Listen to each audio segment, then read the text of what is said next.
My son introduced me as the cleaning lady at his wedding rehearsal dinner. He said it into the microphone, in front of 200 people, with a laugh that made the room laugh with him. "And this," he said, sweeping his hand toward me like I was part of the venue decor, "is Rosa. She basically raised me, kept the house running." He winked at his fiancée's parents. "You know how it is." I was sitting at table 11, not the family table. Table 11, near the kitchen door, next to his college roommate's girlfriend and a cousin he hadn't spoken to in 6 years. I smiled. I picked up my water glass. I did not say a word, but the man at the end of my table, grey suit, no tie, eyes that didn't match his smile, he watched me. Not the way people watch someone out of pity, the way people watch someone when they already know the end of the story. I didn't know yet that he was about to change everything. "My name is Dorothy Callahan. I am 63 years old. I taught 3rd grade for 31 years at Maple Creek Elementary in Denton, Ohio.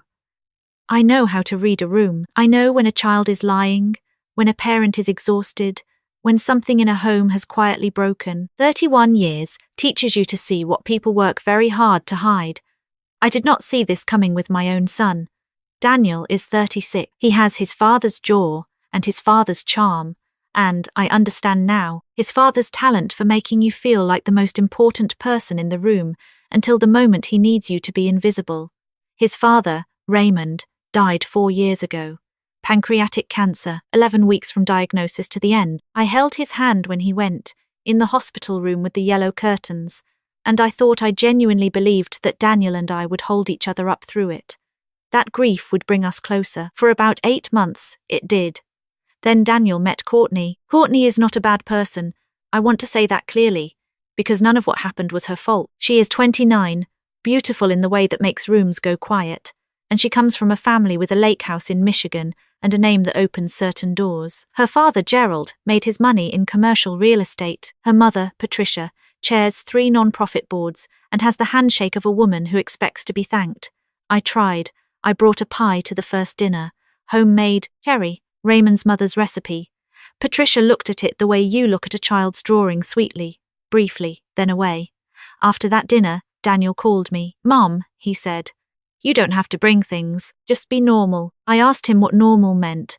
He didn't answer directly. He said Courtney's family was a certain kind of people and that first impressions mattered and that he just wanted everything to go smoothly. I told him I understood. I told him I was proud of him. I told him I loved him. I did understand, I just didn't understand enough. The rehearsal dinner was at a restaurant called Alderton's, white tablecloths, candles in glass, a private room in the back with its own bar. Gerald had paid for everything. He made a point of mentioning it twice before the salad course. Daniel had not told me where I would be seated. I assumed I would be at the family table his side, obviously, since Raymond was gone, and Daniel is my only child. I got there early, found my place card near the kitchen, and stood there for a moment, reading my own name in calligraphy. I sat down. I ordered water. I watched my son work the room. He was good at it. He always had been. He moved from table to table, hand on a shoulder here, a laugh there, leaning in to make each person feel chosen. Gerald watched him with the satisfaction of a man who believes he has selected well. Patricia touched Courtney's arm and said something that made Courtney glow. Then Daniel picked up the microphone for the welcome toast. He talked about Courtney for 4 minutes.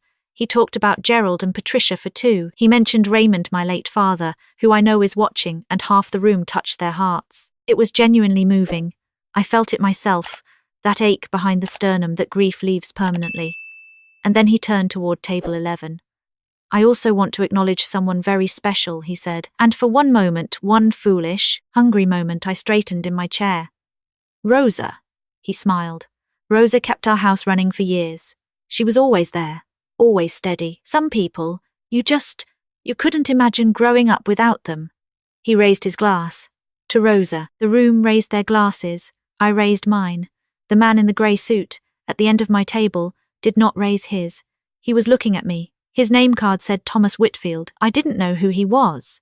I assumed he was one of Gerald's colleagues. "That was something," he said quietly, "just to me." After the applause, I said, "It was a lovely toast," he said.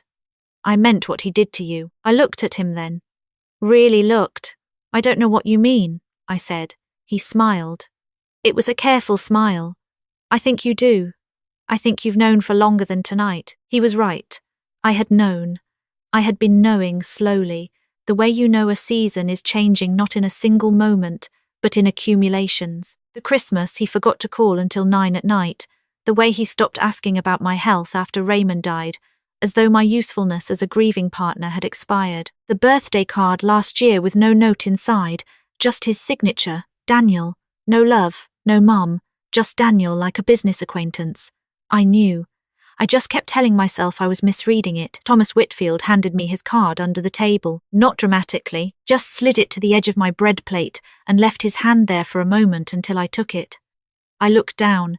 It said Whitfield and Associates, Estate Resolution. There was a phone number and a Chicago address. I'll explain everything, he said quietly, but not here. Call me tomorrow morning. Then Courtney's sister tapped the microphone and began her maid of honor speech. And the moment was over, and Thomas Whitfield laughed politely at the right parts of the speech, and I sat there with his card in my palm, feeling the edges of it like it was something I needed to memorize by touch.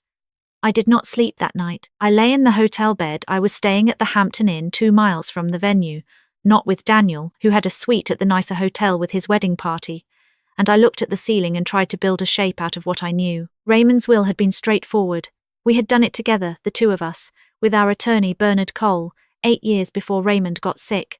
The house in Denton was mine outright. Raymond's pension and savings, split evenly, half to me, half to Daniel, in trust until 30. Raymond's workshop in the garage, the tools, the workbench, the shelf of woodworking books he'd kept since his 20s specifically left to Daniel, because Raymond had always hoped Daniel would pick up the hobby.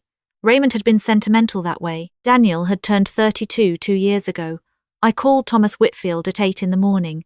He picked up on the second ring, as though he'd been waiting. He told me he was a forensic estate attorney. He told me he had been hired, he would not tell me by whom, not yet, to look into irregularities in Raymond's estate. He told me that 7 months after Raymond died, a document had been filed with the county probate court, an amended will, signed, notarized, dated 3 weeks before Raymond's death. In this amended will, the house in Denton was left to Daniel. My house. The house Raymond and I bought together in 1989, the house where I planted the garden, where Daniel learned to ride a bike in the driveway, where I still slept on my side of the bed from habit. In the amended will, my share of the pension and savings had been reduced to a one-time payment of $20,000. Daniel's share had increased to everything else. I sat on the edge of the hotel bed, and I held the phone, and I did not speak for a very long time. "Mrs. Callahan," Thomas said. "Dorothy, are you still there?" "The signature," I said. "Raymond's signature on the amended will." "Yes." "Is it real?" A pause. "That is what we are trying to determine." I thought about Raymond in those last 11 weeks. The yellow curtains, the morphine that made him sleep 14 hours at a stretch, the way he sometimes woke confused, not knowing what day it was, reaching for my hand. I thought about Daniel sitting by the bed, laptop open, telling me to go get coffee, to take a break. He would stay with Dad for a while. I had been grateful. I had thanked him. "Who hired you?" I asked. Thomas said, "Raymond's brother. Your brother-in-law." Frank Callahan. Raymond's younger brother, who lived in Pittsburgh, who called me every year on Raymond's birthday to say he was thinking of us, who had given a eulogy at the funeral that made the entire room weep. Frank, who Daniel had always found a little much, who had stopped being invited to things once Courtney arrived. Frank had seen the filing. Frank had hired Thomas. Frank had been trying to reach me for 4 months, and Daniel had apparently been intercepting, or at least, my phone had been returned to my house from a repair 3 months ago, and I had simply assumed the missed calls were spam. I sat there, and I put it together, piece by piece, the way you assemble something when you already have all the parts, and you've just been refusing to look at them laid out. I said, "What do you need from me?" The wedding was the next afternoon. I want to be precise about what I felt getting dressed that morning, because I think it matters. I was not angry, or I was angry, but that wasn't the largest thing. The largest thing was grief, fresh grief, the kind that surprises you, like stepping off a curb you didn't see. I was grieving Raymond all over again, but a different version of Raymond, the version who had trusted his son enough to be vulnerable, who had slept while his son sat beside him, who would have been shattered to know. I put on my blue dress. Raymond had liked me in blue. I did my hair. I drove to the venue. I sat in the 3rd row, family side, because a young usher with a boutonniere checked his list, found my name, and walked me there himself. Apparently Daniel had not made arrangements to move me, only to seat me away from the main table at dinner. I noted this. It told me something about how much he had planned versus how much he had simply not thought about me at all. Courtney was beautiful. I will always believe she was genuinely in love with my son, and I carry real sorrow for what happened to her that day because of choices he made, not her. The ceremony was lovely. The vows were personal and warm. I cried. You don't stop loving someone because they have hurt you badly. You don't turn it off like a faucet. I cried at my son's wedding while holding the knowledge of what he had done, and both things were completely true at once. At the reception, Thomas was there again. He was seated, this time, at a table near the exit. He caught my eye once and gave a small nod. Gerald made a toast. Patricia made a toast. Daniel's best man, a man named Kevin, who had known Daniel since college, made a toast that was funny and then unexpectedly moving. He said Daniel had become, in the last few years, someone he sometimes didn't entirely recognize, and he meant it as a compliment, as growth. But the room went slightly quiet for a half second. In that way rooms do when something true has been said in the wrong direction. I watched Daniel's face during that half second. He recovered quickly. He laughed. He clinked glasses with Kevin. Dinner was served. I ate. I spoke to the people at my table, real conversation, genuine, because I have always been able to do that. It is one of the things 31 years of teaching gives you. At some point, Daniel came to my table, bent down, kissed my cheek. You look great, Mom, he said. I said, thank you, sweetheart. He straightened up. He looked, just for a moment, uncertain, as though he'd expected something else from me, some warmth he could take without cost, some reassurance that everything was fine, and I didn't give it to him. Not quite. I just looked at him steadily. He moved on. At 7:15, 2 men in suits arrived at the venue entrance. I had spoken with Thomas at 5 o'clock, in the parking lot, for 12 minutes. I had signed a document. I had answered questions. I had given them everything they needed, including the name of Bernard Cole, our original estate attorney, who had already told Frank he had never been contacted about any amendment to Raymond's will. The men in suits were not police.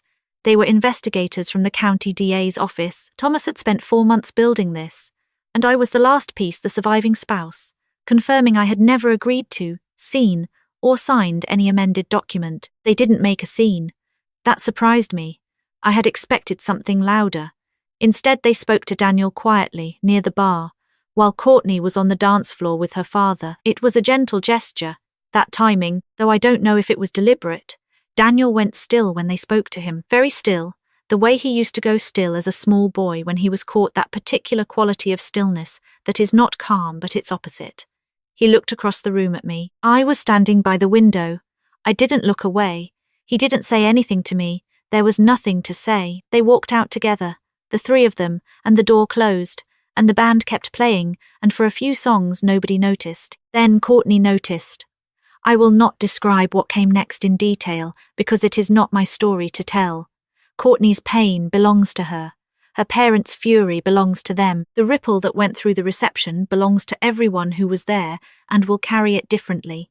I will say that Patricia came and found me. She stood in front of me in her silver dress, and looked at me for a long moment. She was not a warm woman, but in that moment something genuine was happening behind her eyes. You knew, she said.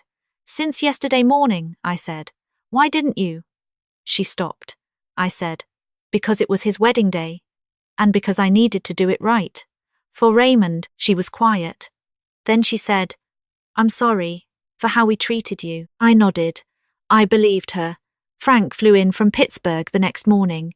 He sat at my kitchen table in Denton, in the house that is still mine, in the house where he and Raymond grew up visiting summers, and we drank coffee and didn't talk for a while, the way people do when they have been through something together, and words feel like the wrong size. Eventually Frank said, he'll have to make it right. The estate, the house, it'll take time, but it'll be made right. I said I knew. He said, are you okay? I thought about it honestly before I answered. I thought about the yellow curtains and Raymond's hand, and the card in calligraphy near the kitchen door. I thought about the blue dress, and the 3rd row, and Daniel going still.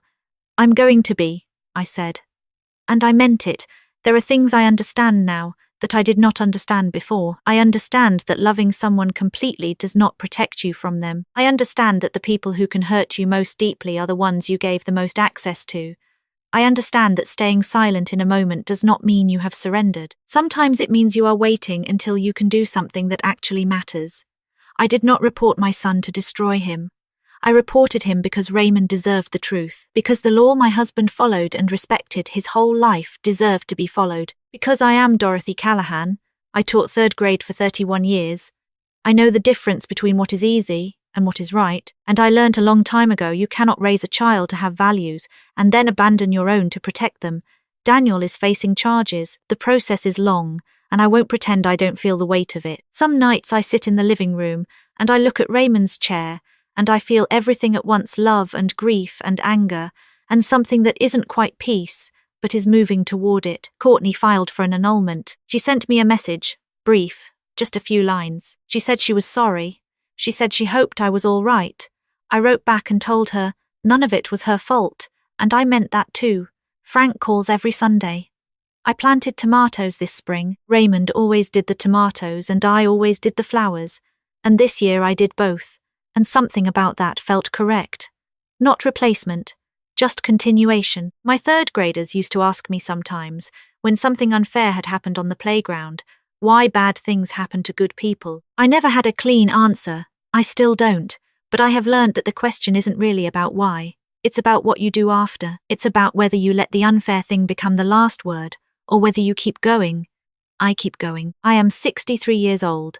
I taught 3 decades of children to read and add and tell the truth. I held my husband's hand when he left the world. I sat at table 11 in a calligraphy dress near the kitchen door, and I smiled, and I waited, and, when the time came, I did what was right. That is the whole story.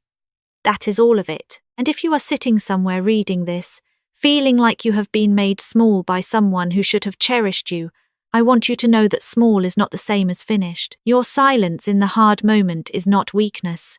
You are allowed to wait. You are allowed to do this right. Raymond used to say that the truth always finds a door. All these years, I thought that was just something people said. Now, I think he actually knew. I think he knew all along.